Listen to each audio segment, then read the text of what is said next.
এবং আমি মজা করে আমার বন্ধুরা বলতে আমি শ্রাবন্তীর ছবি ডাউনলোড করতাম গত বছরে, করে করে স্ট্যাটাসে দিয়ে মাই ক্রাশ লিখতাম।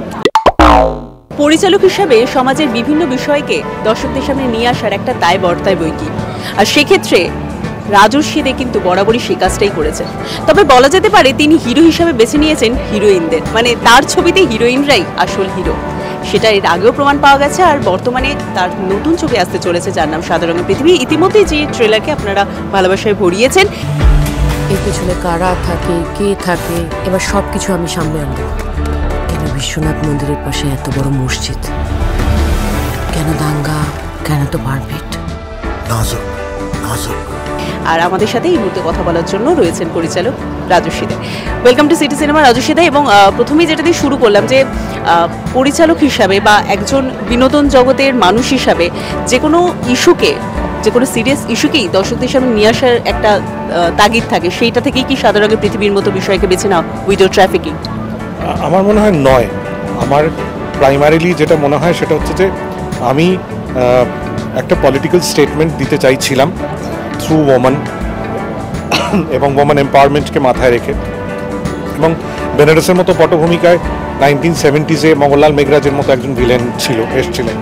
তো আমার মনে হচ্ছিল যে এই সময় দাঁড়িয়ে বেনারসকে পটভূমি করে যদি একটা থ্রিলার করা যায়, যেখানে সেই অর্থে গোয়েন্দা নয় অথচ একটা বদলার গল্প, একটা রিভেঞ্জ স্টোরি এবং ভিডিও ট্রাফিকিংকে ব্যাকগ্রাউন্ডে রেখে, সেইটা আমার কাছে খুব ইম্পর্টেন্ট ছিল। এবং আমি আমার পাইনিয়ার কাস্ট হিসেবে যাকে পেয়েছি, শ্রাবন্তীকে, সেটা আমার কাছে অত্যন্ত গর্বের। এবং আমি মজা করে আমার বন্ধুরা বলতে আমি শ্রাবন্তীর ছবি ডাউনলোড করতাম গত বছরে, করে করে স্ট্যাটাসে দিয়ে মাই ক্রাশ লিখতাম। হ্যাঁ, তো সেই ক্রাশের সঙ্গে একসঙ্গে তাকে ডিরেক্ট করা, হ্যাঁ, সেটা একটা খুব ডিলাইটেড ব্যাপার। সৌরসেনী, রিচা, অনন্যা, সোহিনী, দেবলীনা, দেবশ্রী, ঈশান, অরুণাভ, এত ভালো কাজ করেছে সবাই। হ্যাঁ, স্নেহা ফ্যান্টাস্টিক। আমি খুব গর্বিত যে আমি এরকম একটা কাজ নিয়ে ফাইনালি একটা ছবি করতে যাচ্ছি। আমার সাথে আমার বাড়িতেই থাকবে। এই আওয়াজটা ঘুঙুর, কিন্তু এখানে তো সব আওয়াজ হওয়ার কথা না। সব থেকে বড় ব্যাপার, তুমি যার কথা বলে শ্রাবন্তী দি, আমরা যতটা জানি যে তিনি একদম ডিরেক্টরস অ্যাক্টর এক কথায় বলা যেতে পারে, এবং তাই জন্যই সাদা রঙের পৃথিবীর মতো সাদা ক্যানভাসে কিন্তু তাকে ফেলা গিয়েছে। সেই জন্যই দ্বৈত চরিত্রের জন্য তাকে বেছে নেওয়া। শ্রাবন্তী ডিরেক্টরস অ্যাক্টর বলাটা ভুল হবে। আমার মনে হয় যে Srabanti is one of the most powerful actors we have in our generation এবং আমাদের ইন্ডাস্ট্রিতে। এবং she has got every potential to be in a mainstream film as well as in any genre. হ্যাঁ, এবং এইরকম একটা চরিত্রে ও মানে ওই একবার মানিকবাবু বলেছিলেন যে আমি যা চেয়েছি নায়কে, উত্তম আমাকে তার থেকে অনেক বেশি দিয়েছে। হ্যাঁ, মানে আমি যেটা ভেবেছিলাম শ্রাবন্তী যে সেটা 400 গুণ বেশি করেছে, এইটা আমার কাছে খুব ইম্পর্ট্যান্ট। এবং Sauraseni, she is brilliant.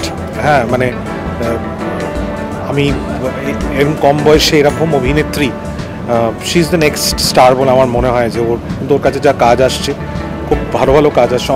Ananya একেবারেই তার একটা আলাদা আইডেন্টিটি, একটা পলিটিক্যাল আইডেন্টিটি, সেখান থেকে ভেঙে এসে এরকম একটা চরিত্র, এরকম স্ক্রিন প্রেজেন্স। দেবলীনা, হ্যাঁ, মানে রিচা, কাকে ছেড়ে কার কথা বলবো আমি। মানে আমি খুব অরিন্দম শীলের মতো একজন বর্ষিয়ান অভিনেতা এবং একজন ডিরেক্টরকে কাজ করা, এবং অরিন্দম দা নিজে বেনারসে কাজ করেছেন হরর ব্যোমকেশের মতো একটা ছবি, তাকে ওই রকম জায়গায় নিয়ে গিয়ে আবার ডিরেক্ট করা আমি খুব এনজয় করেছি। এবং আজকে ফাইনালি এইটা আমরা গঙ্গাপক্ষে করছি, তার একটা কারণ হচ্ছে যেহেতু বেনারস গঙ্গাকে কেন্দ্র করে আমাদের পুরো গল্পটা, আমাদের মনে হচ্ছিল যে তোমাদের সকলকে নিয়ে একটু বেড়ানো হবে এবং গঙ্গা দেখাও হবে, একটু গঙ্গার ওপরে সেই নস্টালজিয়াতেও কোথাও একটা ভাষা হবে।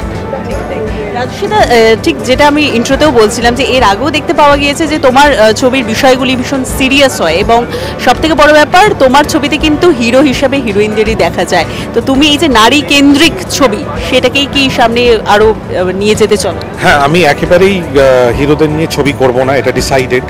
এবং আমার পরের ছবিও আমি নারী কেন্দ্রিকই ছবি, এটা আমার কমফর্ট জোন।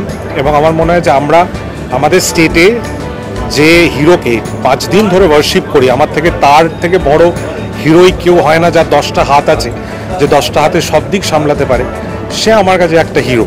হ্যাঁ, সো আমি আমার আমার ফেমিনিজমের সংজ্ঞাটা একেবারে আলাদা।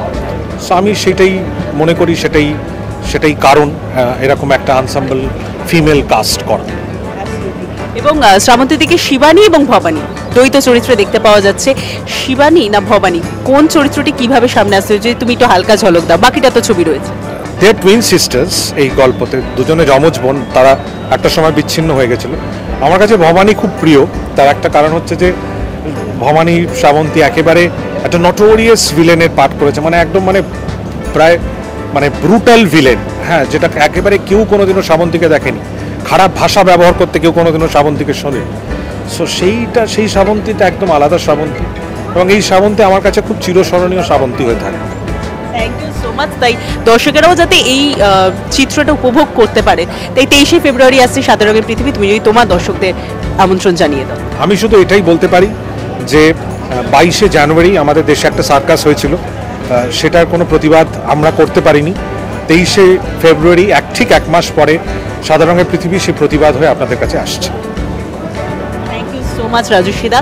এবং সেই প্রতিবাদের সামিল যদি আপনারাও হতে চান, এবং এতগুলো গল্প জানার পর বেনারসের সাথে আপনারাও ভাসতে চলেছেন, এবং শ্রাবন্তীদিকে নতুনভাবে দেখার জন্য সাদা রঙের পৃথিবীতে আপনারা হিরোইনদেরই আবার হিরো হতে দেখতে চান যদি, তাহলে অবশ্যই আপনাদের নিকটবর্তী প্রেক্ষাগৃহে আগামী 23শে ফেব্রুয়ারি দেখুন সাদা রঙের পৃথিবী। এবং ছবি থেকে শুরু করে তারকাদের বিষয়ে এরকম আরও খুঁটিনাটি জানার জন্য অবশ্যই নজর রাখুন সিটি সিনেমা পর্দা, সাবস্ক্রাইব করতে ভুলবেন না সিটি সিনেমা। কাজ শেষ না হলে বাংলায় অথবা বেনারসে আমরা আমাদের ঘরের মেয়েকেই চাই। হ্যাঁ যাও। মুক্তিমণ্ডপে হেভি অ্যাকশন হয়েছে।